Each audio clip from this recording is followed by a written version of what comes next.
Biasanya kita orang awam kalau masak daging itu kita akan taruh di panci dan sesekali kita akan angkat, kita balik untuk kita cek apakah permukaan yang kena ke pancinya itu sudah matang atau belum. Kebanyakan dari kita para orang awam ini kita akan mengambil daging burger itu dan kita balik terus-menerus untuk memastikan supaya kedua sisinya itu matang. Banyak dari kita juga akan mengambil spatula atau sendok atau garpu dan kita pencet dagingnya supaya dagingnya itu menjadi cepat matang. Kalau kita nanya ke koki yang mengerti mengenai daging, dia akan marah dan dia bilang kita sedang merusak dagingnya. Karena saat kita membalikkan daging itu hingga beberapa kali, kita itu sedang membiarkan saripati dagingnya itu keluar dari dagingnya, sehingga dagingnya itu matangnya menjadi lebih kering. Sementara kalau kita terus-menerus menggencet si daging itu, kita itu memang sedang mempercepat matangnya si burger itu. Tapi burger ini matangnya menjadi tidak sempurna karena permukaan yang kita pencet itu menjadi lebih keras, lebih matang, sementara bagian dalamnya mungkin masih mentah. Akhirnya dagingnya itu matang dalam keadaan kering, keras, gosong mungkin. Seringkali sebagai orang tua kita melakukan ini ke anak kita. Banyak dari kita para orang tua itu merasa bahwa kita perlu terus-menerus mengecek anak, kita perlu terus-menerus membalik anak untuk lihat apakah dia sudah bisa, apakah dia sudah selesai, apakah dia sudah mampu. Beberapa dari kita juga punya kebiasaan kita menggencet anak supaya dia bisa, supaya dia cepat mampu, supaya dia bisa cepat dewasa.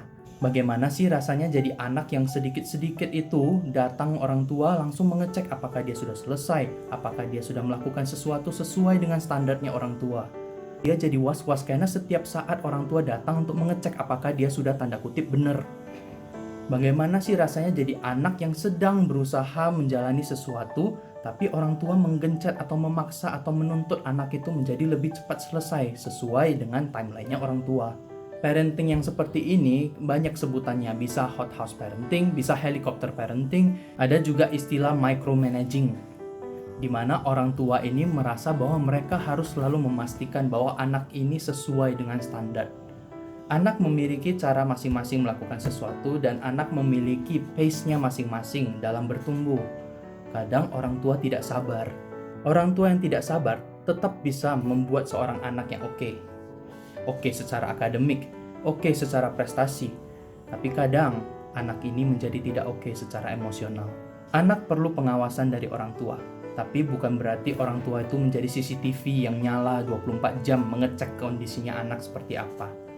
Kadang orang tua itu tidak sabar, kadang orang tua itu merasa bahwa anak tidak bisa dipercaya, sehingga orang tua merasa bahwa mereka yang harus mengendalikan segalanya dengan cara membalik-balik si anak, dengan cara menggencet si anak supaya anak menjadi lebih cepat sesuai dengan apa ekspektasi orang tua. Ini bukanlah sesuatu yang baik. Apalagi jika anak ini merasa bahwa dia harus mengorbankan dirinya sendiri demi memenuhi ekspektasi orang tua. Biarkan anak bertumbuh sesuai dengan kecepatannya masing-masing.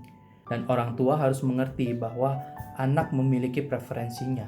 Anak memiliki tingkat kematangannya masing-masing yang mungkin tidak sesuai dengan ekspektasi orang tua.